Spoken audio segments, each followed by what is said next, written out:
கடுமையான வார்த்தையை பயன்படுத்தி இருக்கிறாங்க. அதாவது ஒரு அகங்காரம், இது நல்லதல்ல அப்படிங்கிற வார்த்தை ஆளுநர் என்னை பொறுத்தவரை கடுமையான வார்த்தை.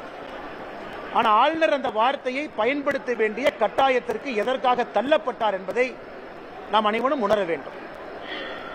ஒரு முன்னாள் அமைச்சர் என்ன சொல்றாருன்னா, முதலமைச்சர் மட்டும் கண்ணை காட்டியிருந்தா ஆளுநருடைய சட்டையும் பேண்டையும் கழட்டி ட்ரவுசரோடு நடக்க விட்டிருப்போம். இது திமுகவினுடைய ஒரு முன்னாள் அமைச்சர் உதித்திருக்கக்கூடிய பழமொழி.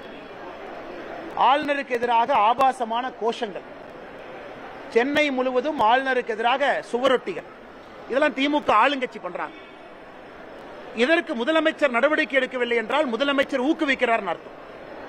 நியாயப்படி அந்த முன்னாள் அமைச்சர் இது போன்ற ஒரு வார்த்தையை பயன்படுத்தியதற்காக கட்சியிலிருந்து குறைந்தபட்சம் அடிப்படை உறுப்பினரிலிருந்து நீக்கி இருக்க வேண்டும். முதலமைச்சர் ஊக்குவிக்கிறார் தான் அர்த்தம். அதைத்தான் ஆளுநர் அவர்கள் குழந்தைத்தனம் என்று சொல்லுகின்றார். தமிழகத்தில் 1949 ஆரம்பிக்கப்பட்ட திமுக அவங்க சொல்றாங்க.